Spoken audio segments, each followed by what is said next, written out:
Today, I am pleased to join with the man, the myth, the legend, drafted in the first round also by the San Jose Sharks before I was born. I'm joking. I'm joined with You're aging me now. Sorry, man. Okay. I'm joined with Scott Hannan. So you remember your draft, right? What was the emotion you were feeling like, and how was it like putting on the sweater for the first time? I mean, obviously it was special for so many different reasons. Something you go through, with your family, every single coach, every single player that you've ever played with. It was a big moment. We were in Pittsburgh. I think I had my hands stuffed in some popcorn because, I remember it as I didn't really feel like I locked in the San Jose interview.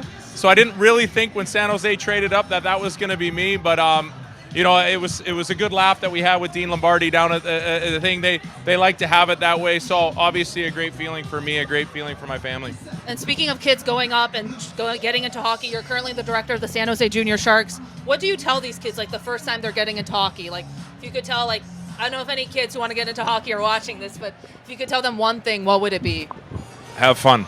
I mean, I think, bar none, I think we get into sports sometimes early for the wrong, I don't say the wrong reasons, but we play it expecting like it's always something that we need to get to, especially at 10U and 12U.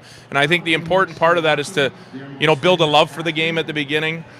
Community-based sports, I think, are huge, and not have to worry about where you're getting to next. Be where your feet are is a great saying that I like. Be where you are. Enjoy and love the game. It teaches us so much other than just the sport. It teaches us about community, about working together as a group, and then, and work and compete. If you're going to play the game at a high level, that work and that compete and that enjoyment is a big part of it. Having fun's important, I've been told. So you watched a lot of Sharks hockey this year, right? And as a former defenseman, what do you think the Sharks have to improve on defensively to maybe avoid having, so many goals against constantly the last few years? I think that's a multi-layered thing. When you're such a young team, you got to go through your growing pains. I think they made huge strides last year.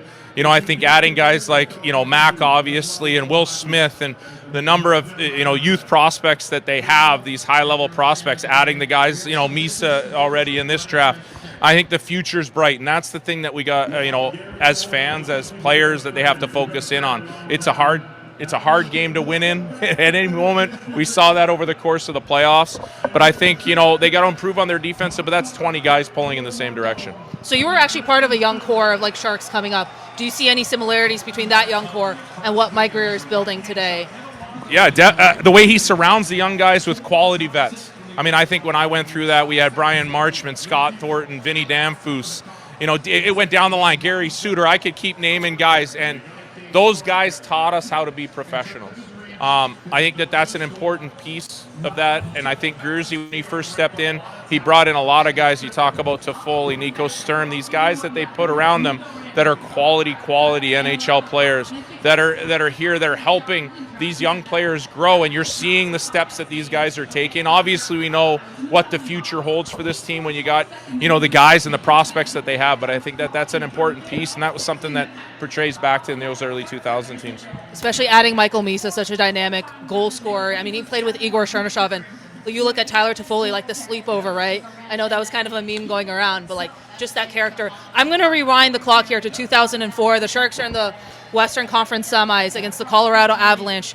You got so much praise for holding Peter Forsberg to, I believe it was only 3 points. What's it like shutting down that type of firehouse of a player? Just it goes back to what we just mentioned about defense, and I mean, maybe I got a lot of credit being a defenseman and being out there, and I had a couple good battles with them, but I looked at that as a team situation on how all the guys on the ice at any given time, how we approached the game. We knew who we had to shut down. They had Joe Sakic, Peter Forsberg. They had a wagon of a team there, and we knew we were coming up.